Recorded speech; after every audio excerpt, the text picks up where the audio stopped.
Okay, and we're back to discuss more news and entertainment, and we have another story from Boris. Go ahead. Well, talking about children and Plan B, here's a Plan G. Apparently, a gay couple who adopted 9 boys were using them basically as sex objects, starting with the age of 6. The boy said that they took turns raping him, and they were actually going to let them go in the beginning, but then new charges came on, and now they're in trouble. Finally. How did they get the permission to have all those children? Did you say they had 9 children they adopted? 9 boys. How did they get to have all that clout where they can get 9 boys? People can't even get to adopt 1 child. How did they get 9? That must have cost a lot of money. You know, I don't have anything against gay couples adopting children, but I mean hetero couples. I mean, daddy abuses daughter. It happens, but this is really sick. I mean, they adopted 9 children and they go and they start raping them. Where is this? I mean, first of all, this whole adoption thing annoys me because why should we have to pay for children? They're not property. They're not material. They're not like having a car. And we pay money to adopt a child. Like, we make them an object and not a human. So that alone gets me. I've been thinking about that. I was talking about that the other day with somebody. I think children have a right to be given love and homes. We shouldn't have to buy them like a piece of steak in a butcher's. And obviously these 2 men felt, well, they're our property to do what we want to do. I mean, it's ridiculous. It's easier to adopt a child today than adopting a dog, because I remember when I wanted to adopt a dog, they asked me, does the dog have to climb any stairs? Do you have a backyard? I didn't know they did that, really. Yeah. Wow. And then you pay $100. Well, I know that when you go to like someplace like Petco and you want to adopt, there's a whole application you have to fill out now. No, there is. But I think this is horrible. And I think every child deserves to be safe and loved and not be taken by people with these depraved minds who feel that they're their property to do what they want. This is not the way it should be, okay? And again, it's not about whether you're gay or straight. No, it's just an issue of being molested and abused. Abusing a child. Were they taken away? I hope the child services took the children away. Oh, wait a minute. There was a guy who actually molested a 6-month-old, and she died. Because you don't even want to get me started on what I think they should do to him. Let's just say I think he should be speaking with a very high voice and end it there, because he even looks weird. Look at the freaky face. You could see this face. He looks like one of those people that, you know, the ones that shoot. They have those weird eyes. He's got the freakiest eyes, Boris. And he looks the type. And then he said he didn't intend to hurt her.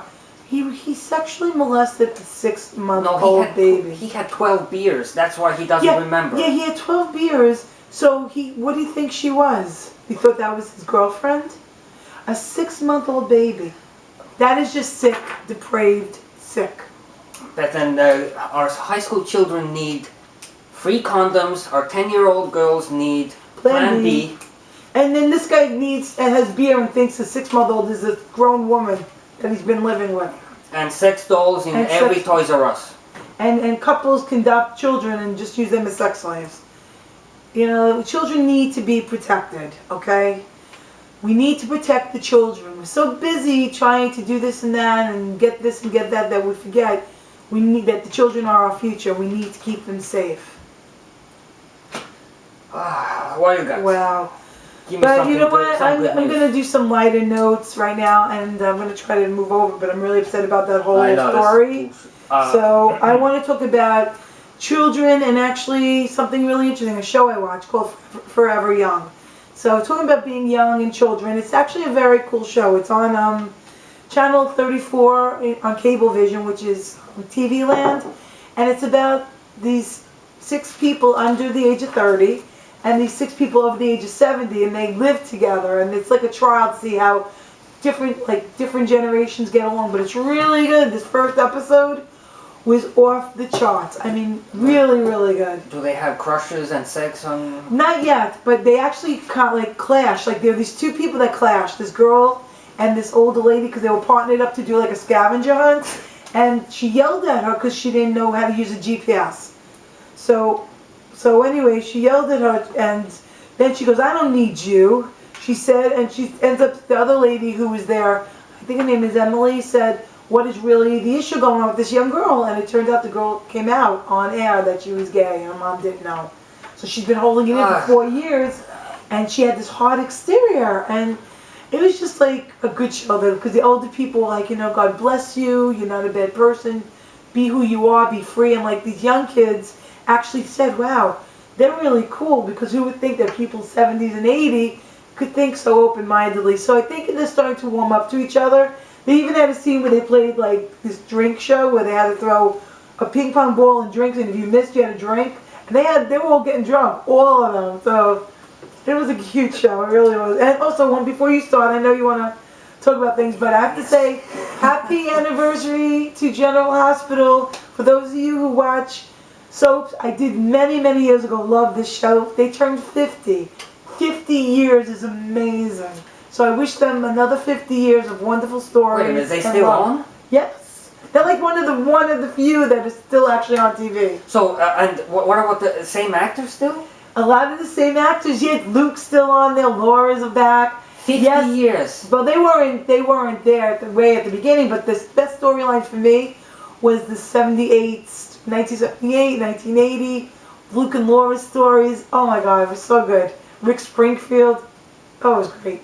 Anyway, that's what I wanted to say on that subject. What do you have to talk about? I just wanted to give a tutorial to all the men photographers how to properly take a picture of a woman. If you want it to be, what word should I use here? Popular? I guess. Okay. Well, go show them the picture. I'm trying to find her name here. Okay. Is this Andy Roddick? Let me see where it is. Where is it? And no, that's his wife, Andy Roddick's wife. Oh, Andy Roddick's wife. Andy Roddick's, Andy, your wife is so beautiful. He especially likes her feet, because Boris loves feet. Oh. Show the picture, Boris. Wait a minute, what's her name? Does it say her name? What says having... I don't know why they didn't put her name, but look at this picture. Who wouldn't want to look at that? How much time we got? 1 minute. 1 minute, we're good.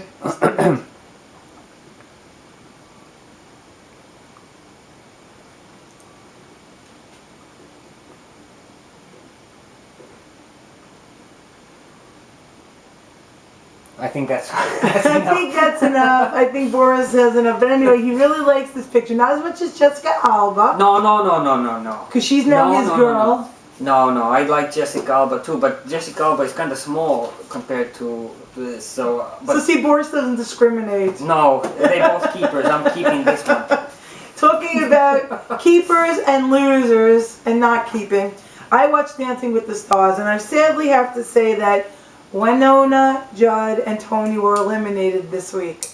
For those of us who watch, it's a horrible thing. First of all, we're going to have to leave soon, but before I do, I want to just say that they were the last people I think that should have been eliminated. The people that should have been eliminated were D.L. Hughley and Cheryl. Because not for nothing, that man has no rhythm, he can't dance, and he should have been gone. So that's my take on Dancing with the Stars, and I hope that the people out there will vote better, because they really voted wrong. Anyway, we're going to go now, and we'll be right back after this short intermission. Talk to you soon. Bye.